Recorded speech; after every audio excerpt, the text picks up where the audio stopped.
উপলক্ষে অতিরিক্ত ট্রেন চালানোর আবেদন করেছিলেন আলসুফ বিধায়ক নওশাদ সিদ্দিকী। ঈদ উপলক্ষে রাস্তায় যে পরিমাণ ভিড় চোখে পড়ে, এবার ভিড় সামলাতে অতিরিক্ত বাস চালানোর আবেদন করলেন রাজ্যের পরিবহন মন্ত্রী স্নেহাশিস চক্রবর্তীর কাছে।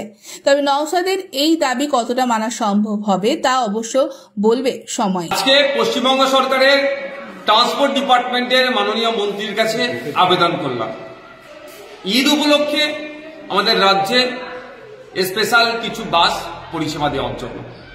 কারণ এই সময় ভিন্ন রাজ্য থেকে পরিযায়ী শ্রমিকরা বাড়ি ফিরে, অনেকের যোগাযোগ মাধ্যম হচ্ছে বাসে করে ফিরতে হয় আমাদের রাজ্যের মধ্যে, এবং শহর থেকে মফস্বল এলাকাতে যারা কর্মক্ষেত্রে শহরে থাকে তাদের ফিরে আসতে অনেক অসুবিধা হয়।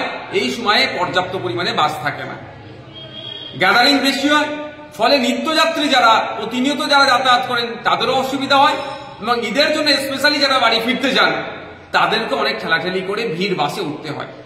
আমি রাজ্যের মাননীয় পরিবহন মন্ত্রীর কাছে আবেদন করেছি যাতে নতুন বাস নামানো যায় ঈদ উপলক্ষে, দক্ষিণবঙ্গ থেকে উত্তরবঙ্গের যে যাতায়াতের মাধ্যম যে বাস রুট যেটা আছে আরো বাড়ানোর জন্য, এবং শহর থেকে মফস্বল এলাকাও বাস বাড়ানোর জন্য।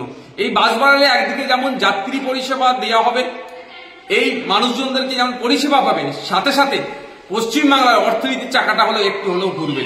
কারণ যাত্রী পরিষেবা দিলেই যে ভাড়াটা আসবে সেটা ট্রান্সপোর্ট ডিপার্টমেন্ট পাবে তথা রাজ্য কোষাগারে যাবে। তাই মাননীয় মন্ত্রী মহাশয়ের কাছে আবেদন করছি উনি মানবিক হয়ে আমাদের আবেদনের সাড়া দিয়ে এই ঈদ উপলক্ষে বিভিন্ন রুটে ঈদ স্পেশাল বাসের তিনি ব্যবস্থা করবেন।